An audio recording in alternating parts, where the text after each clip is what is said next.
उत्तराखंड की चर्चित अंकिता भंडारी हत्याकांड ने 3 साल बाद एक बार फिर तूल पकड़ लिया है। एक और जहां विपक्षी दल और सामाजिक संगठन कथित वीआईपी की गिरफ्तारी की मांग को लेकर सड़कों पर उतर आए हैं, वहीं दूसरी ओर अंकिता के पिता वीरेंद्र भंडारी ने सरकार पर गंभीर आरोप लगाए हैं। वीरेंद्र भंडारी ने उत्तराखंड की जनता से भावुक अपील करते हुए आगामी 11 जनवरी को उत्तराखंड बंद का आह्वान किया है। उन्होंने कहा कि यह लड़ाई सिर्फ उनकी बेटी की नहीं बल्कि पूरे उत्तराखंड के बेटी के न्याय की लड़ाई है। अंकिता भंडारी के पिता वीरेंद्र भंडारी ने कहा कि अंकिता मेरी ही नहीं, आप सबकी बेटी है। मैं उत्तराखंड की जनता से अपील करता हूं कि 11 जनवरी को उत्तराखंड बंद का समर्थन करें। सरकार वीआईपी को बचाने का काम कर रही है, लेकिन हम अपनी बेटी को न्याय दिलाकर रहेंगे। सबसे पहले तो अपनी समस्त उत्तराखंड की जनता से, विशेषकर मातृशक्ति से मैं धन्यवाद करना चाहता हूँ कि वो मेरी बेटी नहीं है, वो आपकी भी बेटी थी और जब तक वीआईपी का पता नहीं पड़ा तब तक आपने इसी तरह संघर्ष करना है और संघर्ष करना है और जिस तरह से वीआईपी का नाम सरकार द्वारा छुपाया गया है और वीआईपी का नाम अभी तक उजागर नहीं हुआ और जो उर्मिला राठौर कह रही है, साफ कह रही है कि वह वीआईपी ये थी। तो परसों 11 तारीख को जो बंद का आह्वान किया है, मैं सभी जनता से और व्यापार संघ से ये कहना चाहता हूँ कि आप शांतिपूर्ण ढंग से उस दिन बंद का आह्वान रखिए और मेरी बेटी को न्याय दिलाएँ। जैसे मैंने पौड़ी में देखा भारतीय जनता पार्टी की जो मातृशक्ति है वो कई जो हमारे जो कांग्रेस या यूकेडी या निर्दलीय लोगों के पुतले फूँक रहे हैं। तो भाई मैं उन मातृशक्ति से, भारतीय जनता पार्टी की मातृशक्ति से कहना चाहता हूँ कि भाई आपकी बेटी है। आप चाहे किसी भी पार्टी का वीआईपी हो, आपको कम से कम हमारा साथ देना पड़ेगा और इस ढंग से अफ़वाहें नहीं चलाएँ कि आप किसी मंत्री का पुतला फूँक रहे हैं, ऐसे ढंग से ना करें और अब अगर आप शांति चाहते हैं, उत्तराखंड में शांति चाहते हैं, तो आप हमारा साथ दें और वीआईपी का पता लगाएँ। सिर्फ प्यार ही एक जज्बात नहीं होता, अपनों के साथ घर बनाना भी प्यार होता है। आप इस धूप में कितनी अच्छी। और ट्रूमेट अप्लायंसेस के साथ आपका दिल और घर दोनों चले परफेक्ट सिंक में। ट्रूमेट अप्लायंसेस के साथ लिखिए एक नई कहानी और देखिए हमारी फिल्म गुस्ताख इश्क जो आ रही है 28 नवंबर को सिर्फ थिएटर्स में।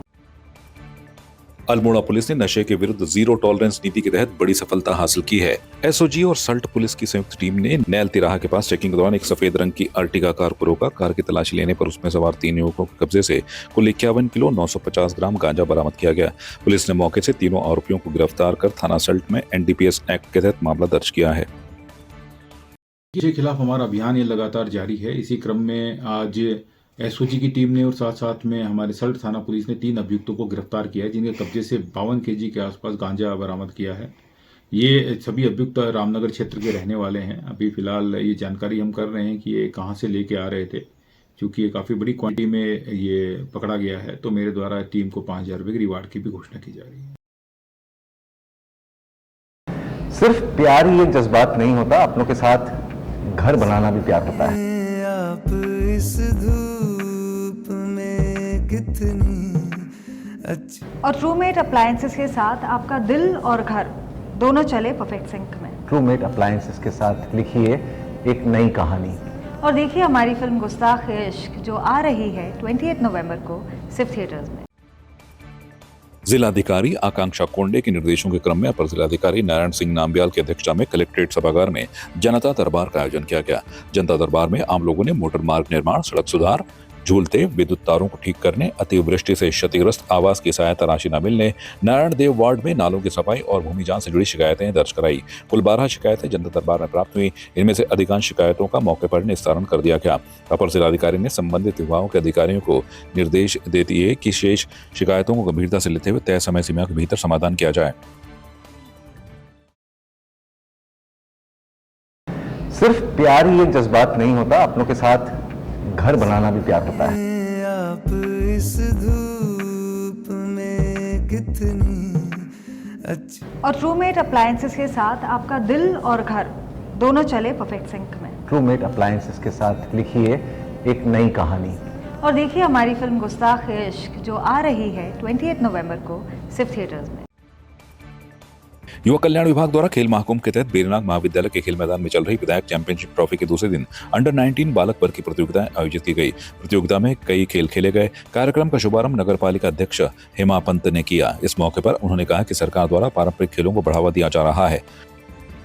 चाहूँगी कि सरकार के द्वारा जो भी यहाँ पे खेल महाकुंभ का आयोजन किया जा रहा है वो बहुत अच्छा पहल है, जिससे हमारे बच्चों को मंच मिल जा रहा है और इसी प्रकार बच्चे हमारे आगे जाके अपना प्रदर्शन करेंगे और अपना नाम रोशन करेंगे और पूरे राज्य का नाम रोशन करेंगे। और क्या कहते हैं, उनको सारी सुविधाएं यहाँ पे सरकार के द्वारा दी जा रही है, चाहे वो भोजन व्यवस्था हो, चाहे क्या कहते हैं रहने की व्यवस्था हो, बहुत बढ़िया व्यवस्था की गई है सरकार के द्वारा। और हमारे बच्चे भी बहुत अच्छा प्रदर्शन कर रहे हैं, आगे भी वो अच्छा प्रदर्शन करेंगे। हल्द्वानी के रामपुर रोड पर टीपी नगर चौकी से महज 400 मीटर की दूरी पर हुए गोलीकांड की घटना ने पूरे इलाके में दहशत फैला दी है। वार्ड 55 के भाजपा पार्षद और मुखानी मंडल उपाध्यक्ष अमित बिष्ट पर 24 वर्षीय नितिन लोहनी की गोली मारकर हत्या करने का आरोप है। पुलिस ने आरोपी पार्षद को गिरफ्तार कर लिया, जबकि उसके बेटे जय बिष्ट को पूछताछ के लिए हिरासत में लिया गया है। घटना रविवार देर रात करीब 12:15 बजे की बताई जा रही है। जज फार्म निवासी नितिन लोहानी अपने दोस्त कमल भंडारी के साथ गोलापार से पार्टी कर लौट रहा था। रास्ते में दोनों अपने दोस्त जय बिष्ट ने मिलने उसके रामपुर रोड स्थित घर पहुंचे। कमल द्वारा डोरबेल बजाने पर कुछ देर बाद पार्षद अमित बिष्ट बंदूक लेकर बालकनी में आया और गाली गलौज के बाद फायरिंग शुरू कर दी। पहली गोली सड़क पर लगी। कमल ने अपना परिचय दिया, लेकिन आरोपी ने दोबारा फायर किया। जान बचाने के लिए कमल भाग गया, जबकि नितिन स्कूटी से निकलने वाला था कि नजदीक से उसकी पीठ में गोली मार दी गई। नितिन नाली में गिर पड़ा और उसकी मौके पर ही मौत हो गई। देवप्रयाग विधानसभा क्षेत्र के मलेथा गांव में वीर शिरोमणि माधव सिंह भंडारी राजकीय औद्योगिक विकास मेले का शुभारंभ किया गया। कार्यक्रम की शुरुआत छिणाधार स्थित वीर माधव सिंह भंडारी के स्मारक पर पूजा अर्चना के साथ हुई। इसके बाद स्मारक से मेला परिसर तक जुलूस निकाला गया, जिसमें वीर माधव सिंह भंडारी की झांकी लोगों के आकर्षण का केंद्र रही। ये हमारा उसके माधव सिंह भंडारी के लिए एक स्मृति है कि हम आपको अभी भूले नहीं हैं और हमको गत वर्षों की तरह इस वर्ष भी हम उसको उसी हर्ष उल्लास से मनाएंगे। इसकी मैं कामना करती हूँ कि सभी हम अच्छे से इस चीज को मनाएंगे। माधव सिंह भंडारी की जैसे तो कोई भी नहीं हो सकता है, क्योंकि अपने बेटे की बलि देना, और वो भी इतने बड़े बेटे की बलि देना जिसको उन्होंने छोटे से बड़े होते हुए देखा होगा, कई चीजें उसके साथ, कई सपने सजाए होंगे, उसकी बलि देना। और उसके बाद कई चीजें होती हैं, उसके बाद उनके जो भी वंश था उनके कोई भी नहीं रहा। तो इस चीज के लिए हमें माधव सिंह भंडारी की पूजा करनी चाहिए और उनको मानना चाहिए।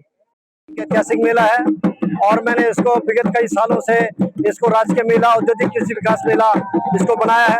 और पिछली बार मैं मुख्यमंत्री जी को यहाँ पर लेके भी आया था और मुख्यमंत्री जी जिस स्तर पर हम खड़े हैं, इस स्तर के लिए मुख्यमंत्री जी ने 80 लाख रुपए दे दिए। इसका सौंदर्यीकरण हम करेंगे, नई घोषणा मैंने यहाँ पर कराई है। और निश्चित तौर पर एक गाँव के लोगों को लेकर एक माधव सिंह भंडारी जी की जो वीर गाथा को उसको याद करने का हमें समय मिलता है। और निश्चित तौर पर माधव सिंह भंडारी जो है हमारी नई पीढ़ी के लोगों के लिए उन्हें रोल मॉडल का काम करेंगे, जिस तरीके से उन्होंने जो है अपनी वीरता का जो परिचय दिया। और निश्चित तौर से आज आपने देखे आज पूरे गांव के लोग जो है वीर माधव सिंह भंडारी जी के जो यहाँ पर स्थल है उसमें उनको जब पूजा अर्चना करके आए। और इसके बाद हम जो है बाजार होते हुए जो कार्यक्रम स्थल पर मेले में जाएंगे। और मेले में मैंने 2 बड़ी टीमें आज जो है बैंड मैंने यहाँ पर मंगाया है। अभी बीच में जो है किशन महिपाल का कार्यक्रम भी 7 तारीख को है। और उसके बाद फिर जो है तीर्थनगर का दिनकर भव्य मेला, तीर्थनगर में भी नागेंद्र सकलानी का जो बोलू भरदारी का जो है 11 जनवरी से उसका जो है नगर पंचायत के तत्वाधान में मेला आयोजित किया जा रहा है। उसकी भी तैयारी हमने शुरू कर दी है। आप सभी को नमस्कार। आज यहाँ पर पहली बार हम मलेथा गांव में यहाँ पर पूरी हमारी पंचतत्व एक पहाड़ी उड़ान की टीम अपना सांस्कृतिक कार्यक्रम प्रस्तुत करने के लिए आई है। माननीय विधायक जी के आग्रह पर हम यहाँ पर आए हैं और एक बहुत ही भव्य यहाँ पर जो आयोजन हो रहा है उसके अनुसार यही बताना चाहूँगा कि जिस तरीके से यह पीढ़ी अभी देखा हमने, कुछ बच्चे यहाँ पर जो है झांकियों का प्रदर्शन कर रहे थे मलेथा गांव में, पूरे झांकियों का प्रदर्शन चल रहा था। वो बहुत ही अच्छा लगा यहाँ पे कि इस तरीके का प्रदर्शन हर जगह पे, इस तरीके का जो वीर माधव सिंह भंडारी जिनकी गाथा सुनाई जाती है, ताकि सभी लोगों को आगे पता रहे कि इस तरीके का जो है वीर बड़ हमारे इतिहास में दर्ज हैं। और बस सभी से यही आग्रह करूंगा कि अपने संस्कृति, अपनी विरासत को बचा के रखिए और आगे जो है निरंतर इस पर काम करते रहे सभी लोग। आपकी इस पर क्या राय है, हमें कमेंट कर जरूर बताएं। इसके साथ ही आप हमारे YouTube चैनल को सब्सक्राइब कीजिए। आप हमें Facebook, Instagram, Twitter पर फॉलो भी कर सकते हैं। और संवाद 365 के साथ एक क्लिक में जुड़ने के लिए डाउनलोड कीजिए संवाद 365 ऐप।